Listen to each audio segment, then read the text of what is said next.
Welcome back, everybody. I'm more tired now than ever, but the show must go on. Let's move on to the hitter and pitcher of the week. The hitter of the week is Nigel Morgan of the nWo from nWo. That's right, he hit a .529 average, 4 runs, 10 total bases, an RBI, and a walk. More importantly than anything is the 4 stolen bases. Remember, this was a short week. 4 stolen bases, which amounted to nearly half of nWo's stolen base count for the week. Deserving of hitter of the week.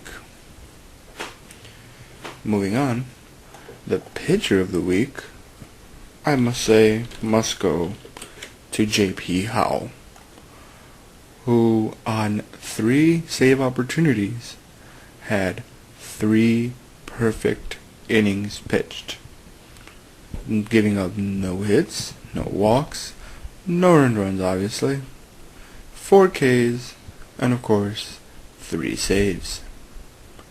Once again, J.P. Howell is also on nWo's team, making the hitter and pitcher of the week nWo. Now, is that really a surprise?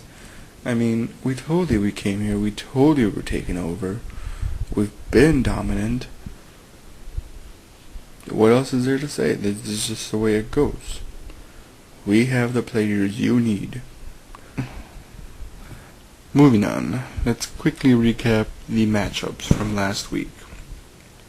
Let's start off with the Magic versus the Hooligans. 2 teams that seem to be not paying attention. The blind leading the blind, essentially.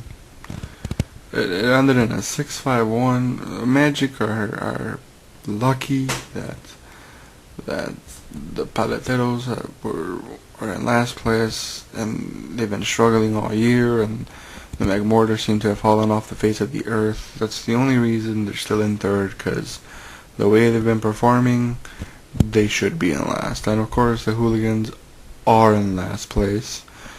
And I'm ashamed to say that the Sharpshooters were once former bitter rivals with them, since they seem to have lost their smile. Next is the McKinley Park McMortars and the Bucktown Fums. The Fums are in third place with a pretty solid lead over fourth, and the McMortars are struggling between third and fourth, and now fifth, where they are still within 3 games of third place in a constant struggle. This past week, they were managed to beat the Fums in 8-3-1 fashion. Bums, even though they lost big, remain in third place. And the McMortars, even though they won big, they're now in last place. But like I said, McMortars are still in the running, only 3 games behind third place, so they still have playoff contention. And the Fums, they just need to keep holding on if they wish to reach the playoffs. Next was a classic matchup between the nWo Thunderbolts and the nWo Sharpshooters.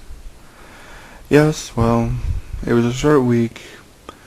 We decided to have a little exhibition bout, friendly rivalry if you will, between the outsiders.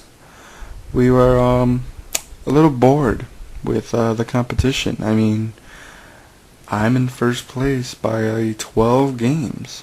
I have a pretty comfy lead, and Thunderbolts have a decent lead over third, but more importantly, they're just really there to back up the legacy and make sure they're always in first. And so we just had a little exhibition. He had the advantage at the end, and beat me 6-5-1, but it was close because it was a great matchup between two great teams. The real story of the week is the Pilsen Paleteros defeating the Dirty Nannies 10-1-1. Outstanding. After coming off their best win the week before, Pilsen Paleteros decided to up the ante and then win in an even stronger fashion. And this is important because this projected them into 4th place in the Denizens of Deshai and only 2 games behind the Blind Magic, or the Drunken Bunnies. Ever since he got that Don't Stop Believing cookie, he seems to have been on a tear. But in actuality, I believe that he's just been handing out poison paletas and just taking advantage of the weakness that he has induced on his opponents. I mean, how else would you explain it? At Shiesty Paletero. In either case, it puts them 2 games behind 3rd place and a viable contender for the playoffs. With approximately 5-6 weeks to go, he has a strong chance. We need to take one final break. Stay tuned.